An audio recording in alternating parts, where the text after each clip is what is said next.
السلام عليكم ورحمة الله تعالى وبركاته. مرحبا بكم في فيديو جديد. اليوم جبت لكم ايفنت اليابان الذي نزل اليوم.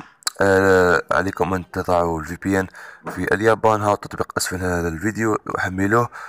لما رابطه اسفل الفيديو، لما تحملوه ضعوا اليابان كما امامكم وادخلوا الى اللعبة. هذا كان شرح قصير فقط. تستفادوا من هذا الايفنت، يعطيكم 50 كوينز. ويلا مع السلامة. اضغطوا زر لايك، انشروا الفيديو، ويلا مع السلامة.